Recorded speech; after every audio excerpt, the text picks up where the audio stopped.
Welcome everybody to my informative speech. I want to talk to you today about landscaping. Landscaping is a combination of two different art forms, even though I'm going to use the word together. It's science and art. Now, science is an art form, art is an art form. There are ways to look at your landscaping. If you're looking at landscaping, you need to first understand the plant. And there's a science base that gives you the understanding that's necessary. Every plant on the planet is based in its own zone. If I'm in Canada, I'm not going to be looking at tropical plants. If I'm in Miami, I'm not going to be looking at plants that come from Canada. It's temperature, it's weather, it's ground formation. All these things affect where plants grow and how they grow and how they interact with each other. Now, there's also landscaping terminology which talk about xeriscaping. If you're going to do a landscape, if you want to do it from a scientific method, what you're wanting to do is you're wanting to understand how the plant functions, how tall it gets, how wide it gets, how much water it needs, what type of soil it needs. And then once you understand that plant in comparison with the other plants that you're wanting to put into your landscape, you use your wisdom to combine those plants together. If you've got two different plants that need a certain type or a certain amount of water, you're going to put those plants along a wall and you're going to irrigate those with the proper amount of water. Then you've got other plants that are drought resistant. They don't need as much water. Well, you're going to put those together so that you're minimizing your cost. You're also being effective with your resources. And also in landscaping, you want to understand, we'll go back to where it's the height and width. I had a client one time that called me up and said, hey, we've got this palm tree that we need to remove out of our front yard. So I go to the address, I show up. It was friends of mine, and I never in the house. But when I show up, there's a palm tree that's planted in the front yard, and there's this huge oak tree that's growing over top of the palm tree. So the palm tree is doing one of these numbers, trying to find sunlight. Okay? They're like, we got to get this thing out of here. Well, obviously, because it was planted in the wrong area. It wasn't xeriscape. It was a homeowner that was at Lowe's or Home Depot, and they went, oh, look at this palm tree. This is so cute. And then they put it out in their front yard, and they said, we'll grow it right there. But they didn't realize that this palm tree was going to grow to 50 foot tall, and they put it underneath an oak tree that grew to 60 to 70 foot tall. So they've got this conundrum. So, and here's something about that story that was kind of nice, was I also had another client in Sarasota that was looking for a palm tree. So I charged them to dig that palm tree up, get it out of the yard, and then I ended up selling the palm tree to another client in Sarasota.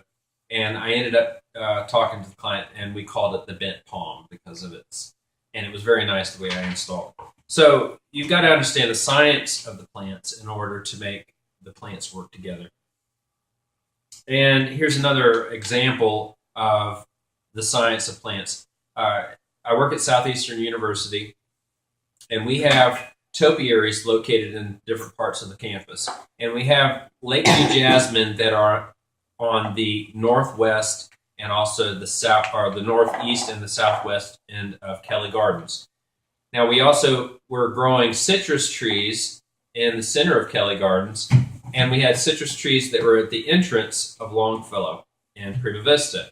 Now the ones over at Longfellow and Prima Vista, they were growing great. You'd have kumquats. People would come up and ask if they could collect them because we didn't keep the kumquats. We just used them for color when they'd grow on the plant. But inside Kelly Gardens, those kumquats weren't producing. The plant was kind of slack. It didn't have a lot of good health to it. And the reason why, when we started delving into the science of it, was Lakeview jasmine ended up inhibiting the growth and the reproduction of citrus trees. So we ended up taking the citrus trees out, and we relocated them out of the 500-foot parameter that's necessary for the citrus to be away from Lakeview jasmine. So you've got science involved in this. Now I'm going to go to art. With art, you're dealing with a variety of colors. Now in plants, you want to utilize the colors that you're having from the plants. You've got annuals, and there's all different types of colors: blues, reds, pinks, even grays when you're dealing with Dusty Millers.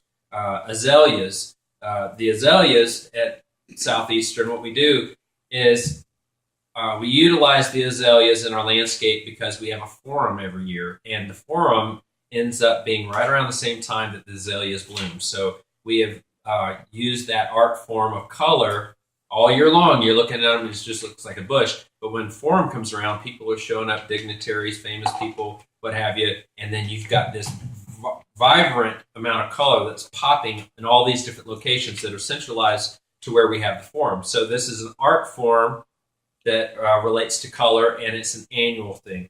And then you also have constant colors, which I give you some examples. Crotons or red sisters, they hold a certain variance of colors throughout the whole year because of the different colors that stay in the pattern of the leaves. So you have colors involved in landscaping. Also the contrast, the arrangements. You want to, when you're doing a landscape, what you want to do is you want to look at it just like if you were going to arrange a bunch of flowers. Like you, my wife, I had brought you many arrangements of flowers over the years that I would collect from the landscape jobs that I would do. I'd pick flowers and I'd put things together. Same thing with the landscaping. You want to arrange your different colors and your different varieties to where they complement each other.